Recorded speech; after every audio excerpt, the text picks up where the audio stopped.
Hello everyone. Today I am going to deal the chapter number 13, The Book of Nature. And this story is written by Jawaharlal Nehru. So students, do you know who was Jawaharlal Nehru? Yes, he was the first Prime Minister of India. And he was a central figure in Indian politics before and after independence. He emerged as an eminent leader of the Indian independence movement, serving India as Prime Minister from its establishment in 1947 as an independent nation until his death in 1964. He was also known as Pandit Nehru due to his roots with the Kashmiri Pandit community, while Indian children knew him better as Chacha Nehru. Children's Day is celebrated each year on the birth anniversary of Jawaharlal Nehru, which fall on November 14th. And in this story, Jawaharlal Nehru is written a letter to his daughter Indira Gandhi. And Indira Gandhi was the third Prime Minister of India, and she was also the first and to date only female Prime Minister of India.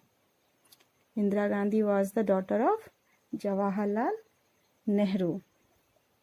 So Nehru started sending Indira detailed letters.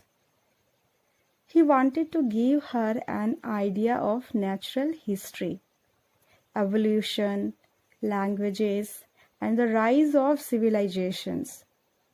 At that time, he was in Allahabad and she was in Mussoorie. These letters were translated into Hindi by the famous writer Munshi Premchand. Let's read the chapter, The Book of Nature. This is an extract from letters from a father to a daughter by Jawaharlal Nehru. He wrote a series of letters to Indira Gandhi when she was studying in Mussoorie. Through these letters, he told her the story of civilizations, natural history, and how life began on Earth. When you and I are together, here you means you is referred to Indira Gandhi and I, Jawaharlal Nehru. When you and I are together, you often ask me questions about many things and I try to answer them. Now that you are at Mussoorie and I am in Allahabad, we cannot have these talks.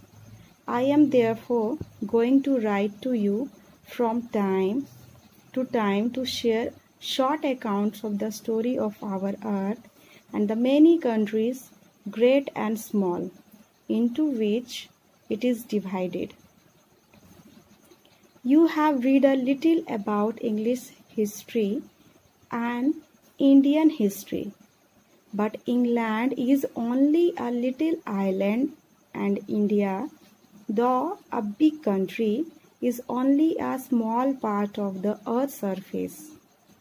If we need to know something about the story of this world of ours, we must think of all the countries and people that have inhabited it, and not merely of one little country where we may have born.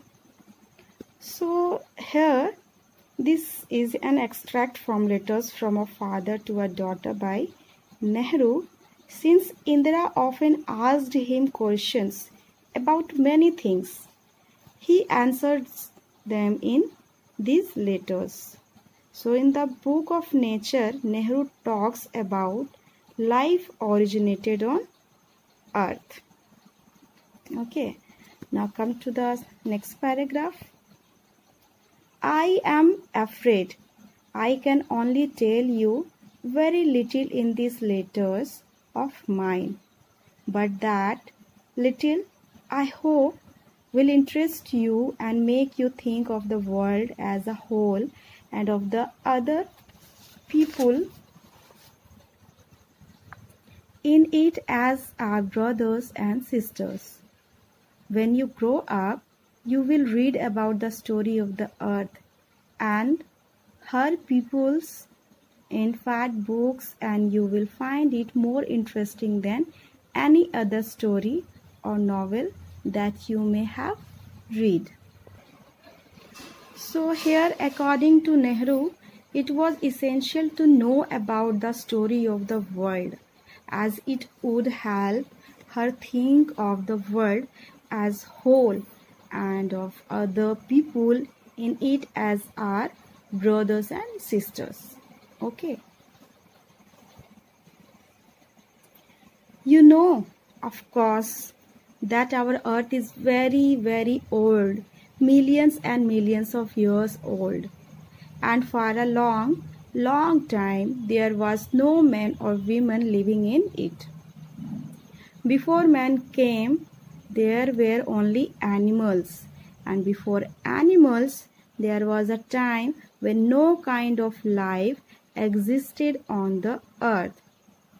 It is difficult to imagine this world of ours, which is so full today of all kinds of animals and people, to be without them. But scientists and those who have studied and thought a great deal about these matters tell us that there was a time when the earth was too hot for any living being to live on it. And if we read their books and study the rocks and fossils, we can ourselves see that this must have been so. So, in this paragraph, he said that life on earth is millions and millions of years old. It was not inhabited by men and women. Before man came, there were only animals, and before animals, there was a time when no life existed on earth. He asked Indra to reflect back in time. Nehru writes that it may be difficult for Indra to believe that this world, which is so full of today, was once empty or devoid of animals or people. He goes on telling that scientists and those who have studied Earth and its genesis tell us that there was a time when it was hot for any living being, making it difficult for anyone to live on it. Okay. You read history in books, but in all times when people did not exist, surely no books could have been written. How can we find out what happened then? We cannot merely sit down and imagine everything. This would be very interesting, for we could imagine anything we wanted to, and we could thus make up the most beautiful fairy tales. But this need not be true, as it would not be based on any facts that we have seen. Although we have no books written in those far off days, fortunately, we have some things that tell us a great deal as well, almost as a book could. We have rocks and mountains and seas and stars and rivers and deserts and fossils of old animals. These and other like things are books for the other's early story. And the real way to understand this story is not merely to read about it in other people's book, but to go to the great nature, the great book of nature itself. So here he thought that provoking questions about history. Okay. He further writes that when there were no people, no history could be written. But how can we find out what happened then? He further adds that although no history books or books written in far off days are available, yet we have certain things that tell us a great deal as much as book could. He says we have rocks, mountains, seas, stars, rivers, and deserts. These are the books of the Earth's early story. And the real way to understand this story is not to merely read about it in the other people's book, but to go to the great book of nature itself. Okay. Now come to the next paragraph. You will, I hope, sooner or later learn to read this story from the rocks and mountains. Imagine how fascinating it is. Every little stone that you see laying on the road or on the mountain side may be a little page in nature's book and may be able to tell you something if you only knew how to read it.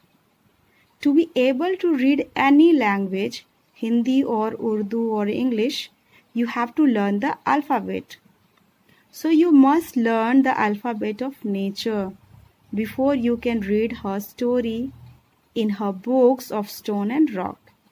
Even now, perhaps you know a little about how to read this. So here, according to Nehru, every little pebble laying on the road or on the mountain side may be a little page in nature's book and may be able to tell her something. To be able to read it, she have to know the alphabet. He meant that she should learn the alphabet of nature before reading the story in a stone or a rock. Now come to the next paragraph. If you see a little round, shiny pebble, does it not tell you something? How did it get round and smooth and shiny without any corners or rough edges? If you break a big rock into small bits, each bit is rough and has uneven corners and edges. It is not at all like a smooth round pebble. How then did the pebble become so round and smooth and shiny? It will tell you its story if you have good eye to see and ears to hear it. So here he asks her further if she has observed how the pebbles get smooth and shiny.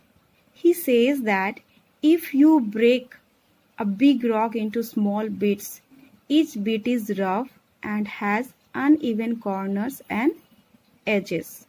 But the question is how the pebble became so round and smooth and shiny. Indra would be able to tell its story if only she has eyes and ears to hear its story. Okay. Now, it tells you that once upon a time, maybe long ago, it was a bit of rock, just like the bit you may break from a big rock, or stone with plenty of edges and corners. Probably it rested on some mountain side. There came the rain and washed it down to the little valley where it found a mountain stream, which pushed it on and on till it reached a little river. And the little river took it to the big river, and all the while it rolled at the bottom of the river, and its edges were worn away and its rough surface made smooth and shiny. So it became the pebble that you see. So he adds that the piece of rock broke away from a big rock, and it had plenty of edges and corners. It may have rested on some mountain side. They came the rain and washed it down the little valley, where it found a mountain stream which pushed it further till it reached a little river. And this little river took it to the big river, and in the way the edges were worn out and the surface became smooth and shiny. Somehow the river left it behind, and you found it. If the river had carried it on, it would have become smaller and smaller till at last it became a grain of sand and joined its brothers at the seaside to make a beautiful beach where little children can play and make castles out of sand. So he also explains that she must have found it left behind by the river, but if the river carried it on, it would have become smaller and smaller till at last it became a grain of sand and joined its brother at the seaside to make a beautiful beach. Beautiful beach.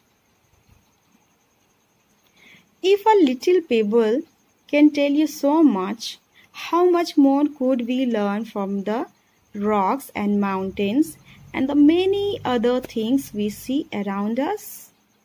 So, if a little pebble could tell you so much, how much more could she learn from all the rocks and mountains and many other things we see around us? Nature is one of the oldest books available for human beings to understand about many things that happened in prehistoric time. He wanted to nourish Indra's young and impressionable mind with a view of history, with a beautiful view of history. So, in this story, Jawaharlal Nehru written a letter to his daughter Indira Gandhi, and when she was 10 years old, we see a devoted father about missing out on time spent with his daughter and yet needing to able to mold her imagination in some way. These letters are teachings about the natural history and the story of civilization. The story of civilization. He discusses natural history and the beginning of the earth and evolution. So this story is completed. You read it by yourself 2 times, 3 times. Okay, and the question answer, the exercise work I will give you in your WhatsApp group. Till then, have a good day.